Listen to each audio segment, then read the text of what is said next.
Então, assim, a culpa ela está sempre relacionada a algo do passado, né? Porque é algo que você deixou de fazer ou fez e se arrependeu.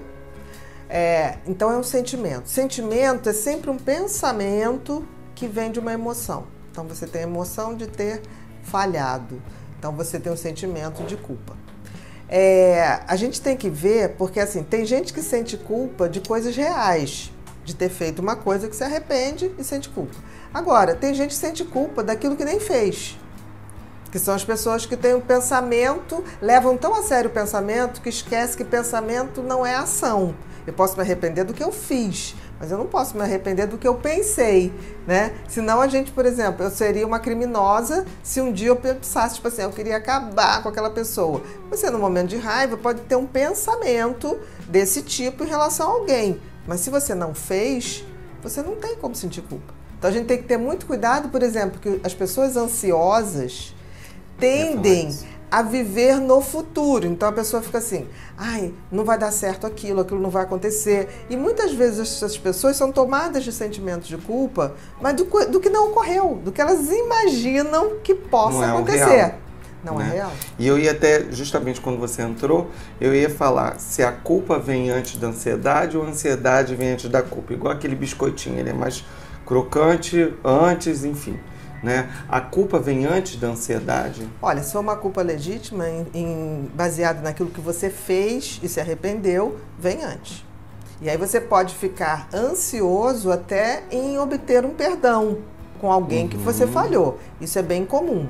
Agora, se a culpa vem de um pensamento que você teve, ela não é bem uma culpa. Você está acreditando, você está superestimando um pensamento. Ansioso, né? O ansioso fica num excesso de pensamento. Exatamente. Que pode estar levando dá uma super dimensão para uma coisa que é só pensamento. A gente tem que entender que pensamento, nós não somos o que pensamos, nós somos o que fazemos. Porque eu vejo muita gente sofrer com seus pensamentos. Pensamento é uma função cerebral, mas nós somos mais do que um pensamento, nós somos mais do que nós pensamos. Tanto é que você pode, de fora, ver os seus pensamentos. Quantas vezes você está deitado de manhã, acorda ali quietinho e fica observando seus pensamentos passarem? Você é essa pessoa que observa seus pensamentos. Os pensamentos, ela é só do cérebro, não é da mente e nem do seu espírito. Então, a gente tem que começar a entender que nem todo pensamento traduz o que a gente é. Nós não somos o que pensamos. Existe alguma forma da gente lidar com essa culpa ou aprender a eliminar essa culpa? Eu acho o seguinte, quem tem muita culpa, em geral, são pessoas que têm muito medo de errar. E eu acho que se você erra na vida, e todos nós vamos errar, o que vai dar diferença se eu vou ter culpa ou não é a intenção que você tinha em agir. Por exemplo, eu posso às vezes até te magoar e ficar arrependida depois. Mas se eu tenho certeza que a minha intenção ao te falar alguma coisa foi genuinamente amorosa ou cuidadosa, eu vou ter condições depois de te pedir desculpas, né? E eliminar minha culpa. Então a gente tem que agir com a intenção certa, porque a intenção certa faz com que qualquer culpa que surja depois, você tenha consciência que você fez o seu melhor, mesmo que não tenha sido o mais oportuno ou o mais agradável.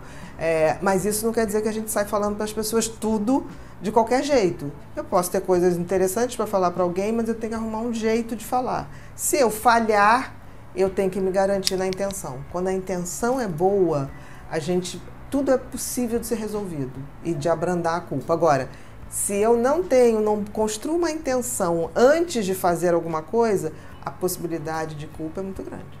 Outra coisa também eu acho que pode auxiliar bastante também é a questão das tríades da terapia cognitiva comportamental. Trabalhar essas distorções, porque pode, exatamente isso que você falou, esse tipo de pensamento e essa forma que você está levando para a culpa pode não ser.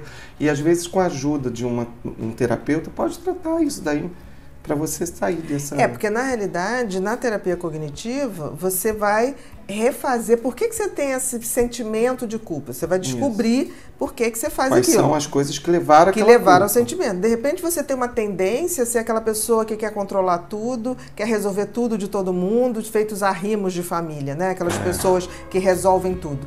Então, de repente, você vai ter uma tendência a ter muito mais culpa, porque você acha realmente que você é responsável por todo mundo. Ninguém é responsável por ninguém, né? Em última instância, cada um tem a sua contabilidade com a vida, né? O que eu acho interessante quando a gente está sempre conversando, Bia, é que você sempre traz, dentro daquele tema, você faz a gente ter uma visão mais holística daquele olhar. Quando a gente falou de culpa, né, a gente começa num padrão. E aí você já está finalizando aí, trazendo que, assim, essa culpa vem por trás de tantas outras coisas que às vezes você tem na sua vida também. Sim, até porque, por exemplo, a gente não pode esquecer que a gente tem, no mínimo, a tal das 3 dimensões, né? O corpo, a mente e o espírito. E eu costumo dizer o seguinte, se você não tiver o teu espírito ligado no sentido de você observar seus pensamentos, você não tem a tal da intenção, da intuição na hora de agir. Então não dá para desconectar as coisas. Nós somos seres, pelo menos, tridimensionais.